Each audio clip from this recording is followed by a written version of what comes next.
Cade Cunningham, we bet his like triple double. It was like 90-1. Like I didn't expect him to get a triple double. He played phenomenally last night. The final 5 minutes of the game, especially like crunch time when you need like a star to win a lot of these games, especially on the road, played well enough to win. He had a 3 to win the game at the end against Miami that he missed, and really like kept them in the game for the entire fourth quarter. He finished with 30. A number one pick has never won most improved player before. It's one of the reasons why I never bet him before the year to do it. I don't think people are like, oh, number one pick, like this isn't a category for you. Like you're a number one pick. You should be winning MVPs and, making first team all NBA and stuff. But just the trajectory his career is gone, like great first year, like 18-7-7, something like that, hurt almost all of last season. I kind of got to thinking like, well, what if everybody bricks like the other players that people think are going to win?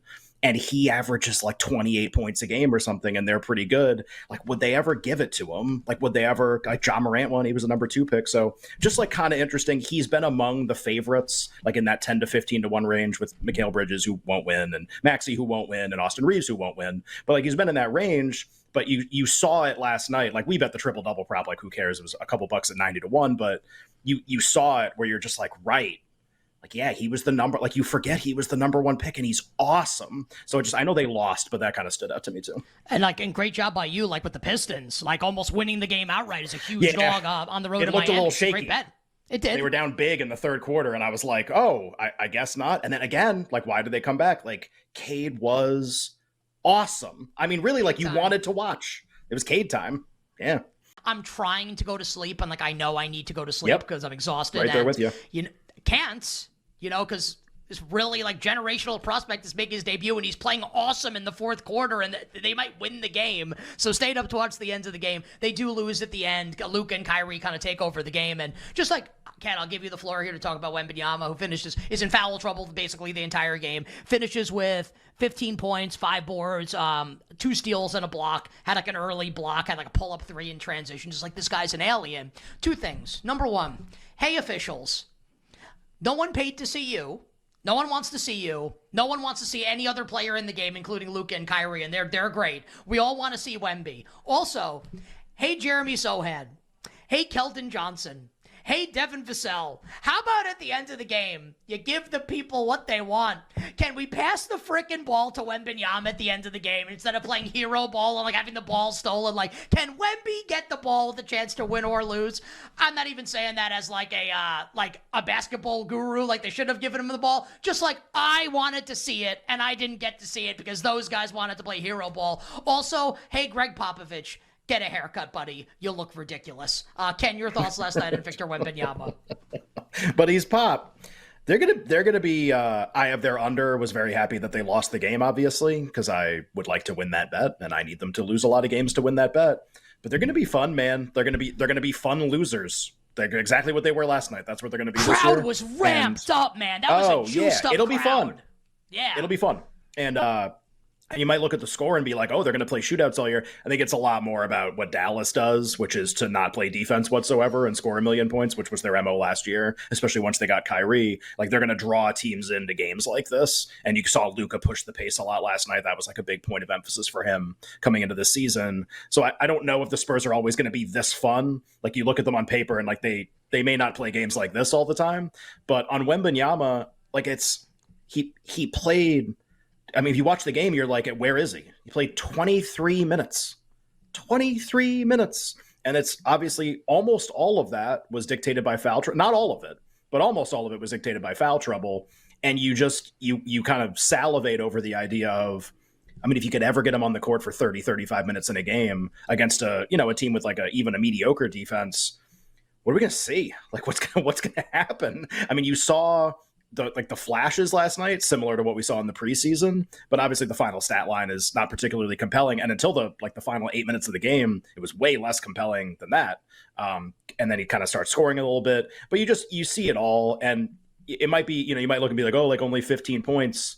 Like maybe he won't win Rookie of the Year. And just as like somebody who watched that game and watched all the other rookies play and then like rewatched some of the other rookies play to be like, okay, like first glance at like all these guys, yeah, man, like he winning. Like he's winning. Like I don't care. Like at 15-5, I don't care at all. I mean, I care 0%. Do we need to be like taking out loans to bet Cam Thomas 6-man after last night. Like, hashtag was Tyler right? Cam Thomas with 36 we didn't do it on last the night air. off the bench for the That's Nets. the only thing. I wish we did it. I put my kids to bed and I was texting you guys. I literally like was going through the prop markets for all the games, making sure like I didn't miss anything. And Tyler and you and I are on a chain. And Tyler, like big Cam Thomas guy. Obviously, people who listen to the show from last year remember that. Who listened to the show years ago remember that when he was at LSU. And I see his points prop, and I didn't have a great feel for like their rotation or what the plan was. And I just put it in the chat. I go, Cam Thomas 9.5. Like, is he like not playing? Like, what are they doing? And Tyler was like, oh no, if he plays, he's going to score. I looked up a bunch of articles just like, yeah, like he's going to play like a lot. He's going to come off the bench. He just can't defend very much. And so his points prop's 9.5. There were no, like his points prop was so low that sportsbooks weren't offering like ladders on him. You couldn't do 20, 25, 30. You could do 20, which paid a lot. It paid like 4-1 for him to have 20 points. No 25, no 30, no 35, not even offered for him.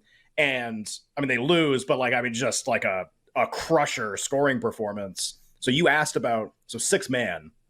Sorry, you're going to make me talk about this. 6-man is really, really, it's always interesting because until you see the rotations, until you see like what coaches are actually going to do, you just don't know anything. And then you see like who some of these coaches are playing and you just go like, oh, that guy makes a lot of sense as like a 6-man. Oh, that guy makes a lot of sense. Oh, they're going to do that? Like, that's what this is going to be? And do I think that's going to happen the whole year? So it's all very interesting. The only problem is 6-man almost always goes to a team that wins a lot. And they're not going to win a lot.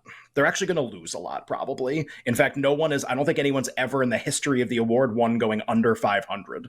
And like, but at the same time, if they're under 500, I mean, has anybody averaged 30 a game off the bench? Has that ever even happened before? You think he'd start at some point? So I agree with you. Like, I thought about it too. Like, what do I want to do? And to be fair, Dallas, we just did that game. They brought Tim Hardaway Jr. off the bench last night. He had the biggest drop in. I got texted about it by somebody last night. Like, hey, do you see this? Like, his 6-man odds are going to get bet a lot. And they did. They plummeted. I mean, he was 80-1. He's like 18-1 right now to win 6-man of the year. Because if Dallas does this, and he plays as the 6-man, like he's going to score 1 billion points. He's going to come in and score 20 points a game off the bench. So like that changed too. I want guys on teams that are going to win a lot. That's the common thread in the history of the award, no matter how tantalizing some of these scoring performances are. So like Hardaway plays great. Everybody bets him. Cam Thomas plays unbelievable. Everybody bets him. Do we think either of those teams are winning 50 games this year? Like, do we really think that's happening? Like, that's the team that I want until Cam Thomas is averaging 30 a game in January. And then maybe I'll change my mind. How are you looking to bet Defensive Player of the Year, the 3 guys atop the board, and maybe anyone past them as well? Yeah, I don't think we need to spend a ton of time on this. There are 2 kind of interesting points to make, but in the interest of like serving the other reward markets too, I think this one's really straightforward. We've talked about like the 3 edge rushers at the top of the market. We've said like these are your 3 likely winners, and now you're just trying to kind of pick between them in all likelihood about who's going to win. I made a case for TJ Watt last week, not to bet him, but just like if I had to pick somebody right now, that I would pick him because I felt like he was statistically farther ahead than the other 2. And now I think we're at a different point where I think the question needs to be asked. Like, okay, Watt, totally get it. Garrett, totally get it. Parsons, like really? Like should he be this low price still, or should the other 2 actually pass him significantly in terms of their price? This feels like a price that's driven entirely by reputation and not like on-field performance, just to be perfectly honest. So statistically, Watt and Garrett far ahead of Parsons, no question, not an argument. And like, Pete, you can throw analytics around, which people are going to, like this was the case for Brock Purdy MVP. Well, EPA, he's this. Great. Ask the people who vote if they even understand what that means. Ask the people who vote for Defensive Player of the Year what pressure rate is. And I know that's a really easy one to understand, but like, you know what they care about? Number of sacks. Care a lot about that one. Care like a whole bunch. And so I think Watt and Garrett are really far ahead. So your only betting angle here is a bad one. Your only betting angle, because it doesn't pay very well, your only betting angle here is if you bet Watt and Garrett together and pay like minus 200 or something for it, do you have the winner more often than that? Like, do you have the winner 95% of the time and you're paying a price that's not 95% of the time? Like, you're paying less. which is great. That's like a bet that you would seek out. If there was a game tonight and you had that kind of edge, you'd bet it immediately. But this bet pays in February, 4 months from now, and your return is bad and the limits are low. But like, that's it. That's all there is here, is like Parsons doesn't belong with the other two right now. Doesn't mean he can't get back in, but like is way behind and the other two are ahead.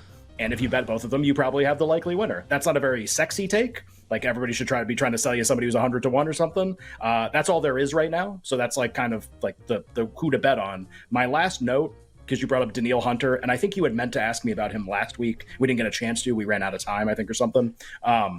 He leads the NFL in sacks. I'll just remind people, I call this like the Matthew Judon rule, because we had this discussion a lot last year. This is not an award for the player who leads the NFL in sacks.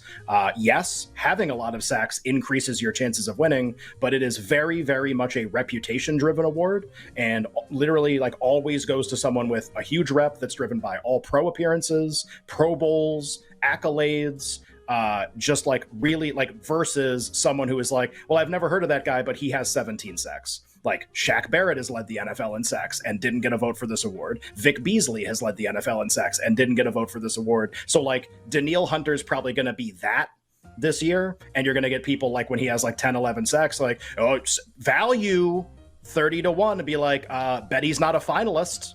Bet the other three guys are instead. Like, so just be really careful with just the stat guys that have no rep at all. The reputation guys will almost certainly win over players like that. The Dolphins hosting the Patriots, who obviously upset Buffalo last week. Do you think the Patriots can pull another upset here, Adam, or do you like the Dolphins? I'll go a little bit kind of behind the scenes on this one. So I was really pushing and advocating for either a play on Miami or something to do with their win total over this week within the group, and kind of got talked out of it. And so my stance on this was, we saw in week 2, the Dolphins won by 7. They were sort of forced into this methodical game plan by Belichick, who put together a really good defensive effort. But what Belichick did was utilize 3 deep safeties at a really high rate, which was very different for New England. But he also had Christian Gonzalez cover Tyreek Hill and really erase him from the game, a standout rookie corner. What's different now is not only do you not have Christian Gonzalez on the field, no, you don't have Matthew Judon, who had a big game in week 2 as well to slow down Miami, but you now give Mike McDaniel the chance to counter the game plan that was put forth in week 2. So you had like kind of this standout game plan from Belichick. Now these guys are injured. I don't think the Patriots can replicate what they did in week 2. So I made the strong case for it. I got talked out of it for the main reason that the Dolphins have the game against Kansas City next week in Germany. And so it's a Europe trip. The Chiefs have just been at a crazy prep level for it dating back to the summer, similar to what we saw the Ravens do before their London game. And the Dolphins are trying to counter that a little bit with how they're managing the injury report. And so there's a couple key guys that honestly could have been back last week, probably from Miami, but the Dolphins are kind of building for this stretch run, not forcing these guys back early. All of these guys are rumored to be returning next week from the defensive side, some offensive linemen as well. And so there's just hesitation that you have the Dolphins at home, who already had that look-ahead spot against the Panthers where they kind of eased up a little bit, fell behind early before it was like, uh-oh, we got to go. And now you have this big situation looming with the game next week. So I got talked out of it, but that was my stance. I still feel pretty decent about it, but there were no bets to win in on it just because that kind of underlying situation.